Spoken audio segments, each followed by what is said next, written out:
What Russo brothers hide in Avenger Doomsday that quietly decides who survived the MCU and who will only remember.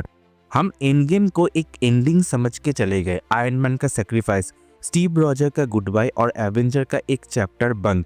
लेकिन सच तो ये है कि end game कभी ending थी ही नहीं, वो सिर्फ साइलेंस थी एक बहुत बड़ा तूफान आने से पहले। एवेंजर डूम्सडे वो स्टॉर्म है। ये मूवी एक वॉर के बारे में नहीं है बल्कि एक जजमेंट के बारे में है।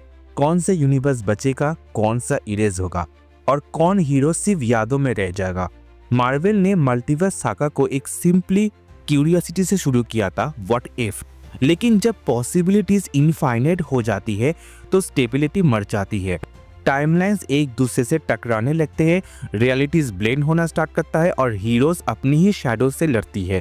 और जब हर सोल्यूशन एक नया प्रॉब्लम को जन्म देता है तो यूनिवर्स को बचाने का सिर्फ एक ही तरीका है, कंट्रोल डिस्ट्रक्शन। एवेंजर डूम्सडे का असली पर्पस वही है, सब कुछ तोड़ना ताकि कुछ सही तरीके से दोबारा बन सके। लोग कैन की बात करते हैं लेकिन मार्वल कॉमिक्स का एक रूल है, केओस कभी किंग नहीं होता, केओस हमेशा किसी और के लिए रास्ता बनाता है। डूम सिर्फ विलेन नहीं है, वो एक आइडिया होता है, ऑर्डर थ्रू डोमिनेशन। वो साइंटिस्ट है जो साइंस को भगवान समझता है और एक सॉर्सरर है जो मैजिक को एक टूल की तरह यूज करता है।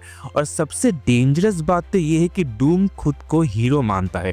सीक्रेट वॉर्स कॉमिक्स में जब मल्टीवर्स कोलैप्स करता है तब डूम बची कुची रियलिटी से एक दुनिया बनाता है, बैटल वर्ल्ड, जहाँ पे वो गॉड बनकर रूल करता है। एमसीयू में भी कुछ ऐसे ही होने वाला है, बस स्केल और इमोशन कॉस्ट बहुत ज्यादा होगा। एवेंजर डूम्सडे का इवेंट एक दिन में नहीं होता, ये धीरे धीरे बिल्ड होना स्टार्ट होता है। जैसे अर्थक्वेक से पहले एक साइलेंस, इंकर्शन बढ़ने लगती है, यूनिवर्स ओवरलैप करने लगती है और हर हीरो अपने मिशन में बिजी होता है और तभी डूम सॉल्यूशन लेकर आता है।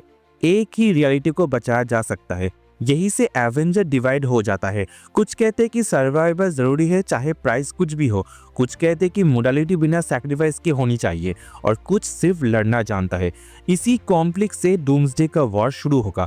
इस मूवी का नाम डूम्सडे इसीलिए नहीं है क्योंकि ये दुनिया खत्म होगी, बल्कि इसीलिए है क्योंकि पुराने एवेंजर का टाइम अब खत्म हो रहा है। सबसे पहला सवाल कि जो हर फैन पूछ रहा है कि कौन वापस आ रहा है, देखो स्टीव रॉजर्स तो वापस आ रहा है लेकिन एक वॉरियर के रूप में नहीं बल्कि एक सिंबल बन के वापस आ रहा है। एक रिमाइंडर, एक लीडरशिप सिर्फ पावर से नहीं आती। आयरन मैन का रिटर्न भी हो सकता है लेकिन ओरिजिनल टोनी स्टार्क नहीं बल्कि एक वेरिएंट, एक एको, एक लास्ट गुड बाय ताकि लेगेसी कंप्लीट हो सके। थॉर अब वॉरियर नहीं बल्कि फादर बन चुका है और उसकी बेटी लव सिर्फ एक इमोशनल मोमेंट नहीं बल्कि एक फ्यूचर प्लेस होल्डर है। और शायद थॉर की लास्ट सैक्रिफाइस हमें दिखाया जाएगा इस मूवी पर, जहाँ पे थॉर अनवर्दी हो जाएगा पर as a rule king Thor बन के वापस आएगा। वांडा के बच्चे बिली और टॉमी इरेज नहीं हुए बल्कि वो मल्टीवर्स के लिए अंधेरे में अभी छुपा हुआ है। टोनी स्टार्क का सैक्रिफाइस खत्म हो चुका है लेकिन मॉर्गन स्टार्क का एग्जिस्टेंस मार्वल की सबसे साइलेंट प्रॉमिस है। हल्क के बच्चे स्कार को शी हल्क में इंट्रोड्यूस किया गया था। मार्वल कभी भी ऐसे बच्चों को बिना वजह इंट्रोड्यूस नहीं करता। शायद हमें हल्क को वॉलवेकर हल्क में ट्रांसफॉर्म होते हुए हम फ्यूचर की मार्वल प्रोजेक्ट्स में देख पाएंगे। आफ्टर सीक्रेट वॉर्स की story line blood lines MCU में सिर्फ इमोशन के लिए नहीं बल्कि कंटिन्यूशन के लिए होता है। और सिर्फ ब्लड लाइन्स नहीं, लेगेसी हीरोज भी केयरफुली प्लेस किया गया है। जैसे केट बिशप सिर्फ हॉकाई की रिप्लेसमेंट नहीं बल्कि वो मॉडर्न एवेंजर का टोन सेट करती है। अमेरिका चावेज मल्टीवर्स की है, बिना जैसे टाइमलाइंस कंट्रोल ही नहीं किया जाता। कमला खान सिर्फ फैन फेवरेट नहीं बल्कि वो म्यूटेंट्स और एवेंजर के बीच का एक ब्रिज है। और फ्रैंकलिन रिचर्ड जो वो फ्यूचर का वाइल्ड कार्ड है, एक ऐसा कैरेक्टर जो रियलिटी को रिवाइट कर सकता है। कॉमिक्स में भी यंग एवेंजर इसी तरह फॉर्म हुए थे, जब पुराने हीरोज अपना काम कर चुके होते हैं और यूनिवर्स को नया नजरिया की जरूरत होती है।